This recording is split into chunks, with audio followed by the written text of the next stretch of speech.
And I want to talk about what I call the anatomy of a belief, because we've been given this great definition over here. A belief is something you've just told yourself over and over again. But the reality is a belief starts with a thought. It starts with a thought.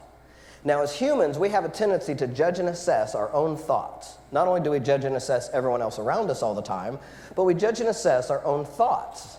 We go, good thought, buddy. I'm proud of you. Ooh, bad thought. Shouldn't think that. You're a bad person. Don't think that, right?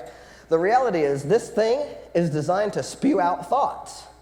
Making yourself wrong or beating yourself up for having negative thoughts is like making a toaster wrong for making toast, right?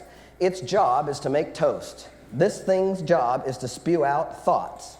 And those thoughts are just a synapse, right? It's a synapse in your brain that creates a thought. But what we do is we have a thought, and then with that thought, it elicits an emotion. So we may have a thought that says something like, I can't get a handle on my weight loss, right? I can't get a handle on my weight loss. Many women have told me that. I can't get a handle on my weight loss. That's a thought. Then with that thought comes resignation, cynicism, sadness, depression. Because it elicits those emotions, we believe as humans that eliciting of emotion makes that thought valid. Somehow that thought becomes more true because we feel feelings about it, right? So we think, oh, I can't get a handle on my weight loss. I feel sad about that. Must be the truth. I can't get a handle on my weight loss. We start saying it over and over again. We told ourselves, I can't do this. And then we start to speak it out loud. We tell other people, I can't get a handle on my weight loss. I've tried every weight loss program in the country. No way, I just can't do it. It's not something, it's not in my bones. We start saying all kinds of things that resonate with that thought. Then once we start thinking it, feeling it, and speaking it, we start behaving as if it's the truth about us, right? And once we start behaving that it's the truth about us, it practically is the truth about us, right? So then we start behaving that it is the truth about us, like eating every cookie in the house, and then we go, see, I ate every cookie in the house, I can't get a handle on my weight loss, right? It's all a giant cycle. Now we also do that with people, right? I may have a relationship with you, and you say something to me, and I decide that you don't like me, or I decide that you think something about me, right? And then I start thinking that, and I start feeling a particular way about it.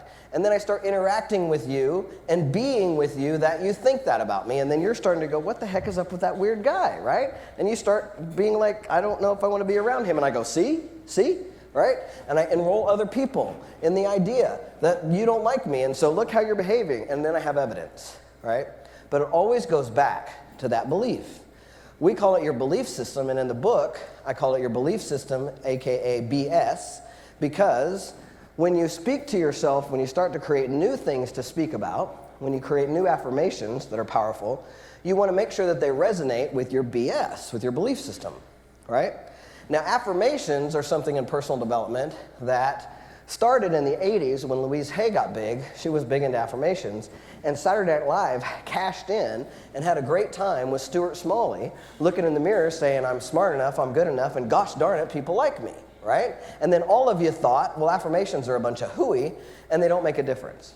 But the reality is, if you affirm something that you believe, and you continue to affirm something that you believe, it can actually start to change how you believe, right? So when I was a younger person, and I really did hate my own guts, I would say to myself, I hate your blanking guts, right? So I couldn't stand in front of the mirror and say, I love you to myself, right? Because what it would do is go, BS, that's right? And it doesn't resonate with my belief system. So I had to start saying things like, I'm willing to start thinking that I might be somebody that I'm likable, right? I mean, that's a baby step towards that, right? But I had to give up saying that I hate myself. I had to give up that conversation of whatever it was. And many of you have conversations in your life that you might have to give up about yourself, because as long as you speak it and you think it and you believe it, it is how it goes.